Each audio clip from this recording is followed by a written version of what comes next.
Photos પાડવાની વાત આવે તેમાં તો મેં બહુ જ હેપી હું.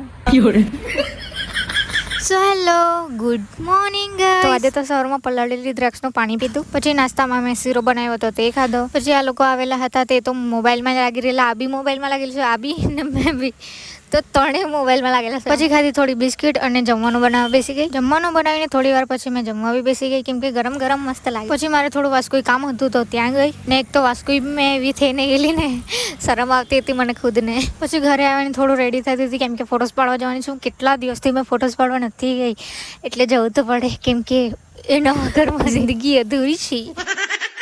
પછી થઈ ગઈ હું મસ્ત રેડી. તો મેં મસ્ત વ્હાઈટ કુર્તી અને બ્લેક પ્લાઝો પહેર્યું હતું ને હિલ્સ મારા પગથી જરાક મોટી છે, મને બી ખબર છે. એકાદ ને એકાદ તો કમેન્ટમાં કહેશે. આવું એમ કીધું, કાંગ રહી ગઈ, બહુ તાપ લાગે. થોબડે કી ખુશી દેખ રહે હો. પછી મેં ભૂમિ સાથે નીકળી ગઈ ફોટોસ પાડવા માટે. અહીંયા જ મારા વાળ તો ખરાબ થઈ જવાના, એટલે મારે પર્સમાં કાચકી રાખવું પડે. ને આ ઇવનિંગનું વ્યૂ તો જો કેટલું મસ્ત લાગે છે. ને આ વખતે અમે વાસ્કોઈ નેર પર જ ફોટોસ પાડવા આવ્યા હતા, પણ બીજી સાઈડ આવ્યા હતા ને અહીંયાનું વ્યૂ બહુ જ મસ્ત. પછી ફોટોસ પાડીને થાક્યા તો અમે જવા લાગ્યા ઘરે આવીને મસ્ત ફ્રેશ થઈને પછી બહાર ચાલવા નીકળી.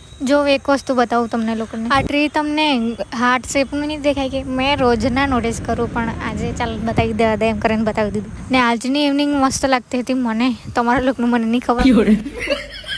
તો કાલે દિવાળી છે, બધાને એડવાન્સમાં હેપી દિવાળી. મળીએ કાલે, બાય.